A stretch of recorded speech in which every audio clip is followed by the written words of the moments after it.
"Turn those chainsaws off," wasn't a sentence anyone expected to hear that morning, but it was the one that changed everything. The chainsaw engine sputtered once before falling silent. Another followed. Then another. The sudden quiet felt almost unnatural after the sharp mechanical growl that had echoed across the neighborhood only seconds earlier. A flock of blue jays burst from the branches above, circling the massive oak tree before settling again somewhere beyond the rooftops of Brookstone Ridge. Dry leaves drifted lazily through the warm morning air, spinning toward the grass beneath a trunk so wide that it took 3 grown adults to wrap their arms around it. Every eye turned toward the white city SUV that had just stopped in front of my driveway. A man wearing a dark green municipal forestry jacket stepped out first. Behind him came a uniformed code enforcement officer carrying a thick binder beneath one arm. The tree contractor slowly lowered his hard hat. One of the workers quietly released his grip on the chainsaw. Nobody spoke. The city arborist looked directly at the crew. "Who authorized the removal of this tree?" Silence. The contractor glanced toward the woman standing beside a spotless silver luxury SUV parked across the street. Susan Whitmore, president of the Brookstone Ridge Homeowners Association. Only moments earlier, she had been confidently explaining where the first cut should begin. Now she folded her arms and forced a smile that didn't quite reach her eyes. I assumed the homeowner understood the situation. The arborist looked at me. "Sir." I nodded calmly. "My name is Daniel Harper. I own the property." He looked back toward Susan. "And did you receive written approval from the City Urban Forestry Division?" Susan hesitated. "This is an HOA matter." The arborist didn't even glance at the HOA logo embroidered on her polo shirt. It stopped being an HOA matter the moment someone scheduled the removal of a protected tree. You could almost hear the neighborhood holding its breath. Several homeowners had gathered near the sidewalk after hearing the chainsaws arrive. Some still carried coffee mugs. Others stood barefoot on their front porches wearing robes, watching the conversation unfold beneath the enormous canopy that stretched over nearly half my front yard. A little boy riding his bicycle stopped near the mailbox and stared up into the branches where a squirrel raced along one of the thicker limbs. The contractor slowly stepped backward. I wasn't informed this tree had protected status. The arborist opened the binder. He carefully turned several pages before revealing a laminated document with an official city seal. Even from where I stood, I recognized the photograph. It showed the very same oak tree, only decades younger. He rested one finger beside the identification number printed beneath the picture. "This tree has been protected for longer than some of the homes in this subdivision have existed." No one said a word. Susan looked from the document to the trunk towering above us, then back toward me. Her confident expression faded almost imperceptibly. For 6 weeks, she had demanded that I remove the tree because it blocked the lake view from her second-story living room. She sent letters, emails, violation notices. She insisted everyone on the board agreed with her. What she never bothered to discover was that the tree standing between us wasn't simply part of my yard.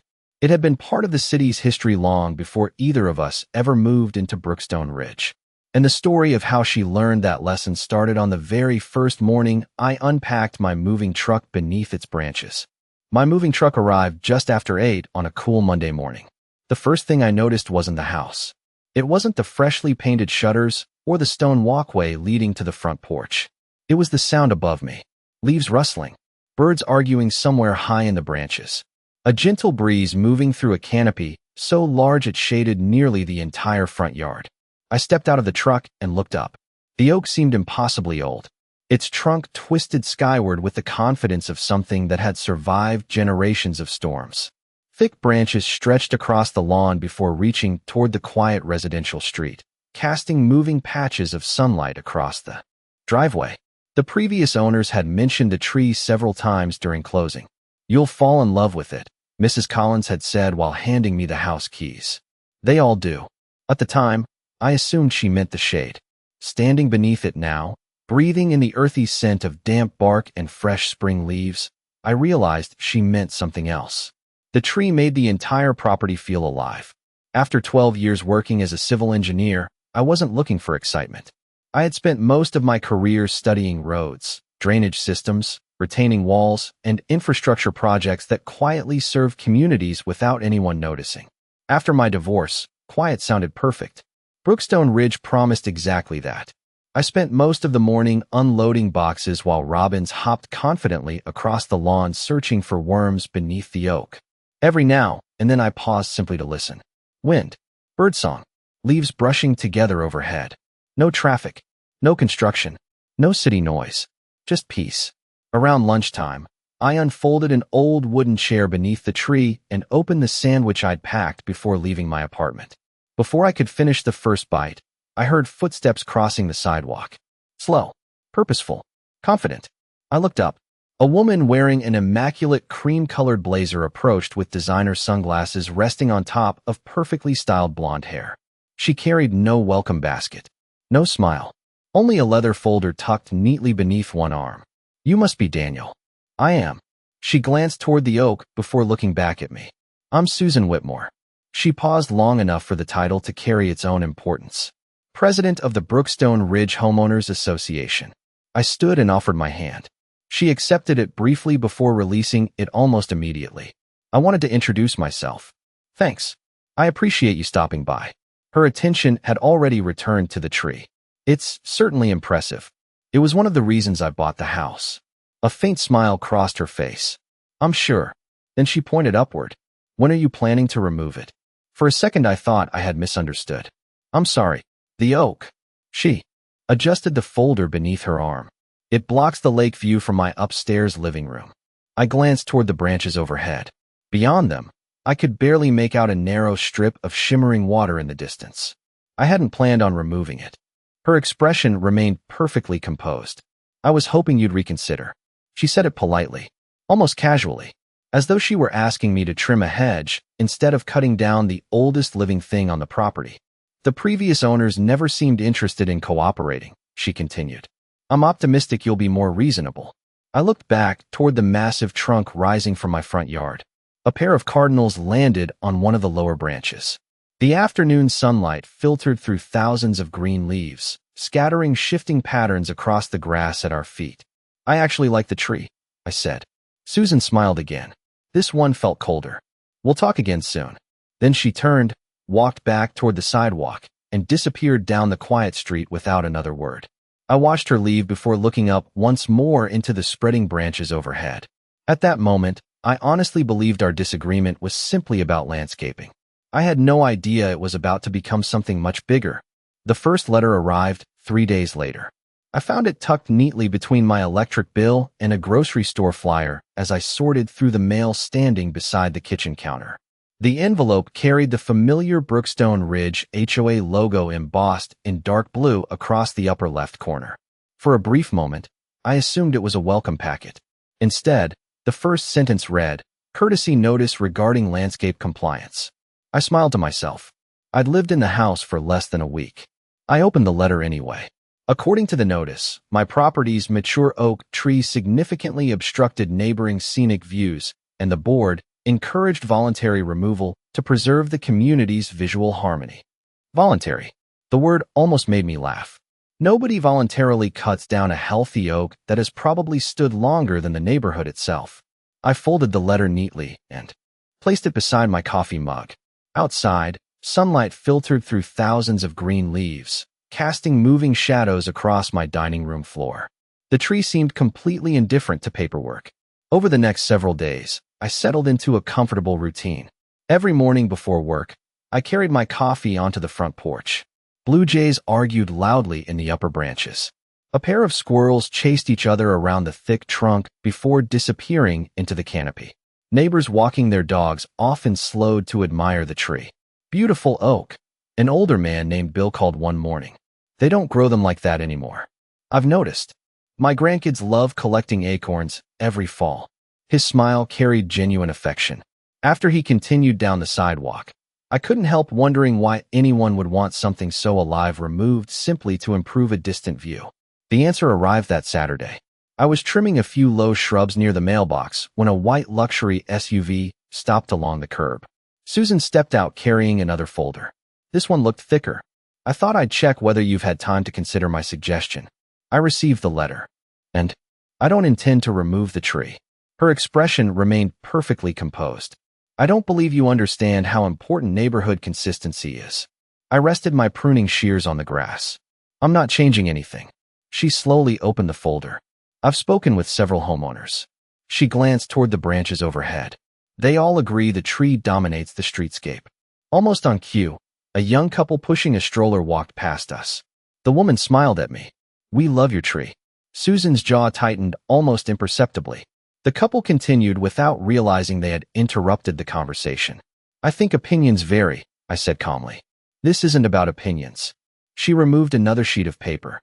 "The board has authority over landscaping. I've read the covenants. They mention landscaping. They don't mention removing healthy mature trees." For the first time since we'd met, her polished smile disappeared completely. "You'll be receiving a formal architectural review request." I didn't submit one. "You won't need to." She closed the folder with deliberate precision. "We're trying to resolve this cooperatively." I watched a breeze ripple through the canopy above us. Hundreds of leaves shimmered together like green glass catching sunlight. "It already is cooperative," I replied. "I'm simply keeping the tree." She looked upward one final time before returning to her vehicle. As she drove away, I noticed something I hadn't paid much attention to before. Near the base of the trunk, hidden beneath ivy and years of fallen leaves, something metallic briefly reflected the afternoon sun. It looked like the corner of an old bronze plaque. I assumed it was probably left by the previous owners decades ago. I had no idea that tiny glimpse of weathered metal was about to answer every question Susan kept asking, and create far bigger ones she never thought to ask herself.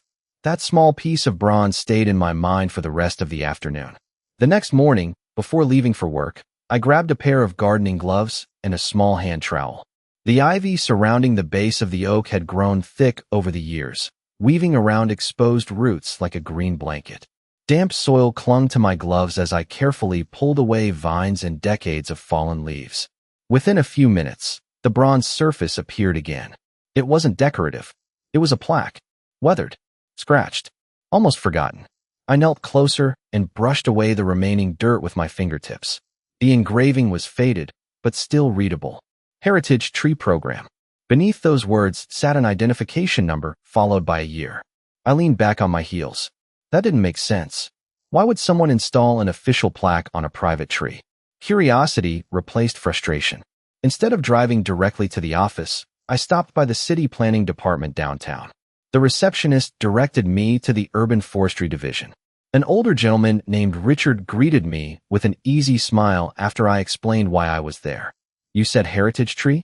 "That's what the plaque says." He entered the identification number into his computer. Almost immediately his eyebrows lifted. "Well," he turned the monitor toward me. "There it is." On the screen appeared an aerial photograph of my property. The oak stood exactly where it did today. Only everything around it looked different. The surrounding streets hadn't even been built yet. Richard opened another document. This tree was surveyed decades before the subdivision was developed. I stared at the photograph. So it was here first. He smiled. By a long shot. He continued scrolling through archived records. The file seemed surprisingly thick. Inspection reports, growth measurements, wildlife observations, historical photographs, environmental assessments. Finally, he stopped on a page stamped with bold red lettering. Protected heritage tree. Removal prohibited without municipal authorization. Civil penalties apply. I read the sentence twice. So nobody can just decide to cut it down? Richard chuckled. Not unless they enjoy paying very expensive fines. For the first time in weeks, I laughed. He printed several documents and slid them across the desk. "I'd keep copies of these." "I definitely will." As I thanked him and walked back toward the parking lot, the entire situation suddenly felt different. Susan hadn't been asking me to remove an ordinary tree. She'd been demanding the removal of something protected under city ordinance. That evening, I returned home carrying a folder of official records. The neighborhood looked peaceful beneath the golden light of sunset. Children rode bicycles along the sidewalks. A golden retriever lazily followed its owner across the street. The oak cast its familiar shadow across my lawn. I paused beneath the branches before heading inside. High above me, a red-tailed hawk landed quietly on one of the upper limbs. I remembered one of the wildlife reports mentioning seasonal nesting activity. The tree wasn't simply old. It supported an entire ecosystem. As I stood there, another vehicle slowed in front of my house. Susan's SUV. She lowered the passenger window. I've scheduled an architectural compliance review next Tuesday. Her voice carried the same confidence as always. I hope you'll come prepared. I smiled politely. Oh, I will. She nodded once before driving away, apparently satisfied that another meeting meant another opportunity to pressure me. I watched her disappear around the corner. Then I looked down at the folder tucked beneath my arm. Inside were decades of city records she didn't know existed. For the first time since moving into Brookstone Ridge, I realized I didn't need to argue with Susan. I only needed to let the truth arrive at the right moment. The architectural compliance meeting lasted less than 15 minutes. Not because the discussion was simple, because Susan had already decided how it would end. The Brookstone Ridge clubhouse smelled faintly of fresh coffee and polished wood as I walked inside, carrying nothing more than a slim folder beneath my arm. Susan sat at the front table beside two other HOA board members. A neatly stacked pile of documents rested beside her laptop. She smiled the moment she saw me. Good evening, Daniel. Good evening. Several homeowners occupied folding chairs along the back wall, quietly observing. Most weren't there because they cared about my tree. They were simply curious. Word had spread surprisingly fast. Susan opened the meeting with practiced confidence. As everyone knows, we've received concerns regarding the mature oak located on Mr. Harper's property. She clicked to the first slide. A large photograph of my front yard filled the projector screen. The oak dominated the image. It substantially limits lake visibility for neighboring homes. She changed slides again. This time the image had been digitally edited. The tree was gone. Suddenly the distant water became clearly visible. There. She smiled. You can immediately see the improvement.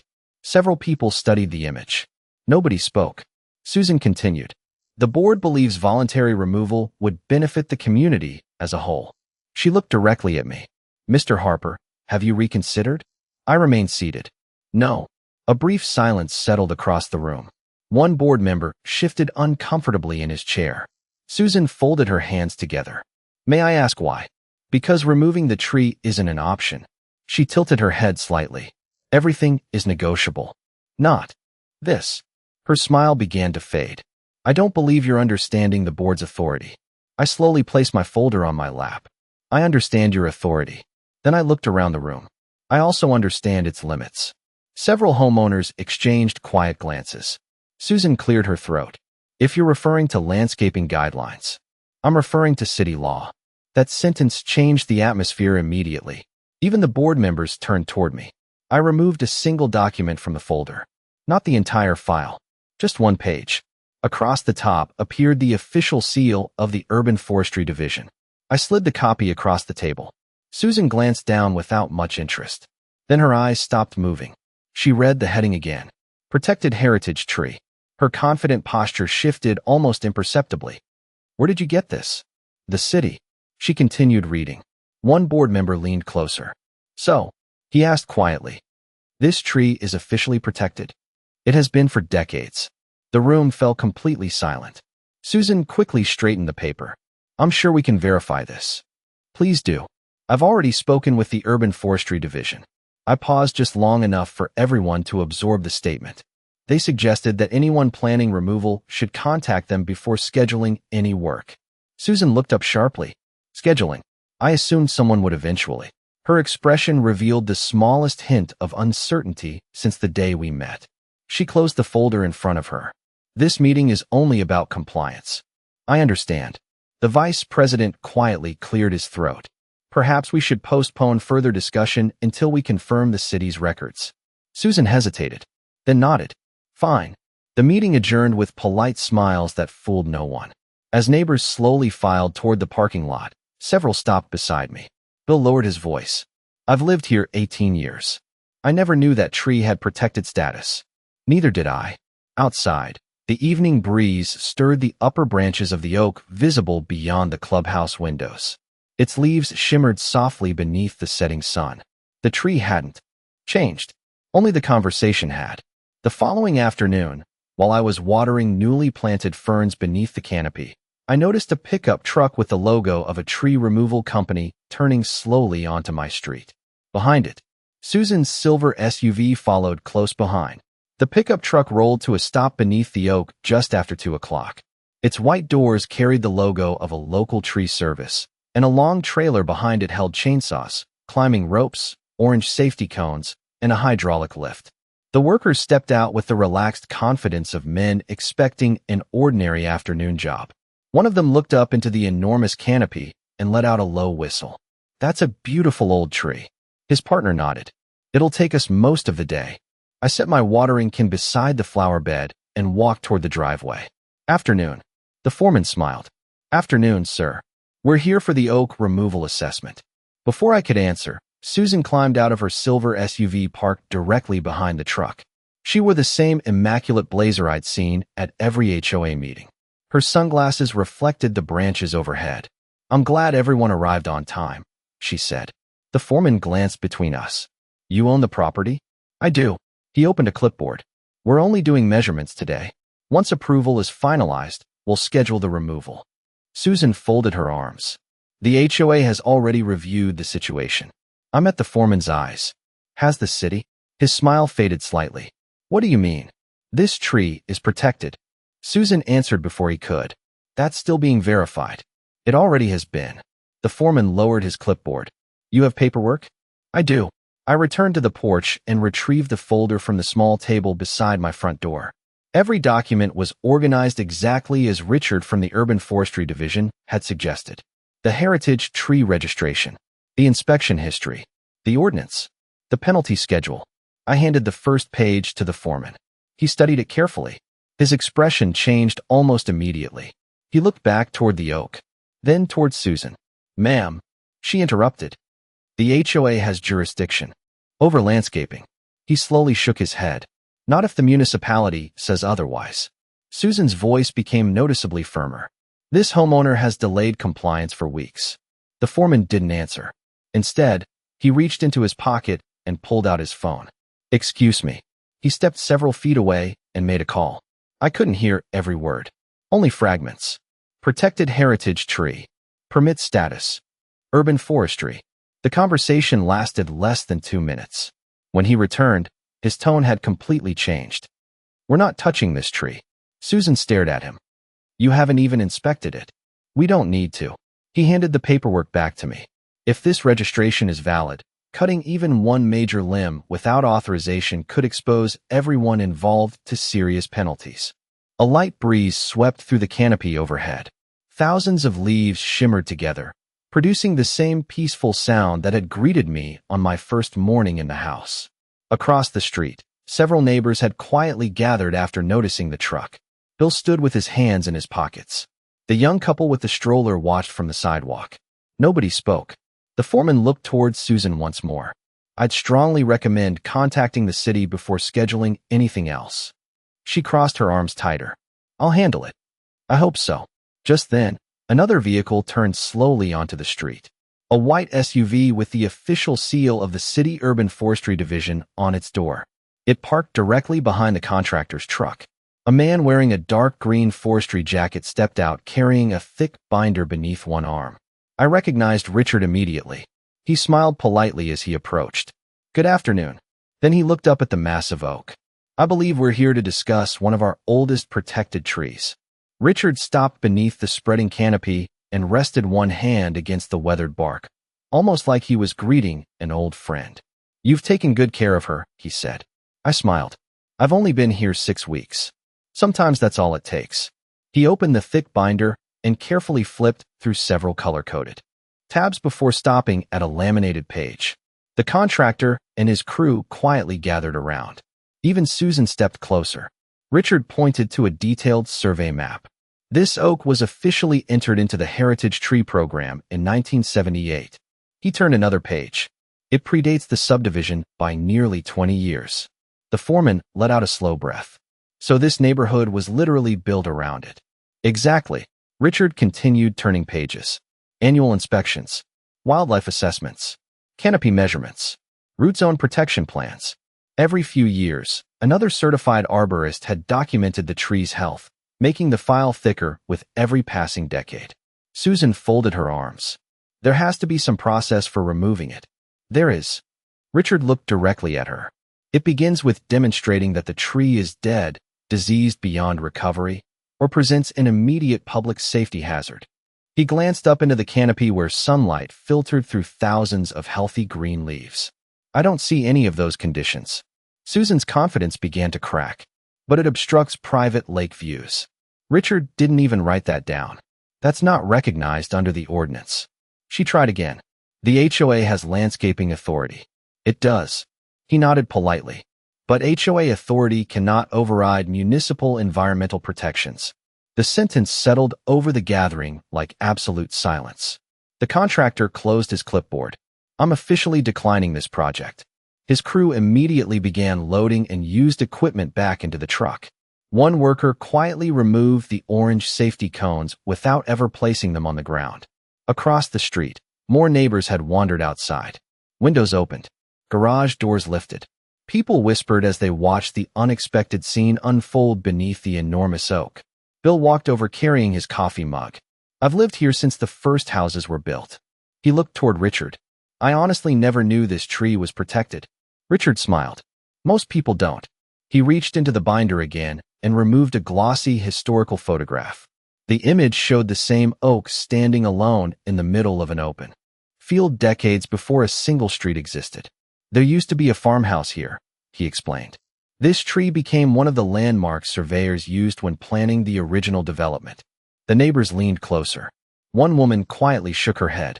So the neighborhood was designed around this tree. Richard nodded. Not the other way around. Susan remained perfectly still. For the first time since I'd met her, she seemed to have run out of arguments. Richard carefully returned the photograph to its protective sleeve before closing the binder. I'll also need to file a report. Susan looked up quickly. A report. Any documented attempt to remove or authorize work on a protected heritage tree must be recorded. The color drained slightly from her face. I wasn't trying to break the law. I'm not making conclusions. His tone remained calm and professional. I'm documenting what occurred today. The contractor climbed into his truck. The diesel engine rumbled softly before the vehicle pulled away without a single chainsaw ever leaving its trailer. One by one, the remaining workers followed. Only Richard's city SUV remained parked beneath the shade. As the neighborhood slowly returned to its quiet rhythm, he handed me one final business card. If anyone contacts you again about removing this tree, he paused. Call me before answering. I appreciate that. He smiled once more before returning to his vehicle. As I watched him drive away, I noticed several neighbors looking up into the canopy with entirely different expressions than before. They were no longer seeing an obstacle. They were seeing a piece of local history. Susan quietly walked back toward her SUV without another word. But somehow, I knew the story wasn't finished. Because 3 nights later, the HOA board scheduled an emergency meeting, and this time, every seat in the clubhouse would be filled. By 6:30 that evening, the clubhouse parking lot was already full. Cars lined both sides of the street. Neighbors who had never attended an HOA meeting before were walking toward the entrance carrying folding chairs from home because word had spread that every seat inside was taken. The air buzzed with quiet conversations. Not gossip, curiosity. As I stepped through the front doors, I immediately realized this meeting felt different from every previous one. Nobody was discussing landscaping. They were discussing accountability. Susan sat at the front of the room behind the long board table. She wore the same composed expression she always did, but there was something missing. Certainty. The other board members spoke to each other in low voices while occasionally glancing toward the growing audience. Bill waved me over. I've never seen this many people. Neither have I. By 7 o'clock, nearly every wall was lined with residents standing shoulder to shoulder. The room fell silent when Susan tapped the small wooden gavel. I call this emergency meeting to order. Her voice remained steady, professional, measured. The purpose of tonight's meeting is to address recent misunderstandings regarding HOA Landscaping Authority. Misunderstandings. The choice of words immediately caught everyone's attention. She continued reading from prepared notes. The board has always acted in what it believed to be the best interests of the community. No one interrupted. She explained that the protected status of the oak had only recently become known, that future communication with municipal departments would be improved, that procedures would be reviewed. It sounded carefully rehearsed. Then she asked whether any homeowners wished to speak. Nearly a dozen hands went up. The first belonged to Bill. He walked calmly to the microphone. I've lived here 18 years. He looked around the room before continuing. I don't have a problem with HOA rules. Several people nodded. But I do have a problem when personal preferences become official business. A quiet murmur spread across the audience. Bill wasn't angry. He sounded disappointed. Another homeowner stepped forward. The young woman I'd met while she pushed her stroller weeks earlier. I walk past Daniel's house almost every day. She smiled. That oak is one of the reasons our kids love this neighborhood. More heads nodded. It gives shade. It supports birds. It's beautiful. I don't understand why. We spent weeks trying to remove something everyone enjoys. Applause broke out across the room. Susan lightly tapped the gavel. Please. The applause faded. One by one, more residents stood. Some spoke about transparency. Others questioned why city records had never been checked before official notices were sent. Several admitted they had assumed the board had already verified everything. The atmosphere gradually shifted. This was no longer about one tree. It was about trust. Finally, one of the quieter board members adjusted his microphone. His name was Mark Reynolds. Until then, he had barely spoken during any meeting I'd attended. I'd like to make a motion. Everyone turned toward him. I believe the board should formally withdraw every compliance notice related to Mr. Harper's tree. Silence. Then another board member nodded. I'll second that. Susan remained motionless for several seconds. Her eyes slowly moved across the audience. She could see exactly what everyone else could. The room had already made its decision. She quietly called for the vote. One by one, every board member except Susan voted yes. The motion passed. Applause filled the clubhouse again. This time, no one tried to stop it. Mark looked toward me. Mr. Harper. He smiled warmly. On behalf of the board, I'd like to apologize for the unnecessary inconvenience. I stood and nodded. Thank you. As the applause slowly faded, I looked through the clubhouse windows toward the silhouette of the enormous oak standing peacefully beneath the evening sky. It hadn't argued. It hadn't defended itself. It had simply remained exactly what it had always been. Strong, patient, and impossible to ignore. But the evening wasn't over yet. Because before anyone left the room, one final announcement would change the future of Brookstone Ridge in a way none of us expected. The final announcement came from someone nobody expected. Not Susan. Mark. He remained standing after the vote, waiting for the applause to settle before speaking again. I have one additional motion. The room grew quiet almost immediately. I believe tonight showed that our current review process isn't serving the community as well as it should. Several board members nodded before he even finished the sentence. I'd like the board to establish a requirement that any future landscaping enforcement involving protected environmental features must first be verified with the appropriate municipal department. No one objected. He continued. And I'd also like to create a community heritage committee made up of volunteer homeowners to identify and preserve the neighborhood's historically significant trees and green spaces. This time the applause arrived before the motion was even seconded. Bill grinned. I'll volunteer. The young mother raised her hand. So will I. One after another, more neighbors offered to help. The energy inside the clubhouse had completely transformed. Weeks earlier, everyone had been divided over a single tree. Now they were discussing how to protect the entire neighborhood's natural character. Mark smiled toward me. Daniel, I understand you're a civil engineer. I am. Would you consider serving as an advisor to the committee? I couldn't help smiling. I'd be honored. The motion passed unanimously. Even Susan quietly voted yes.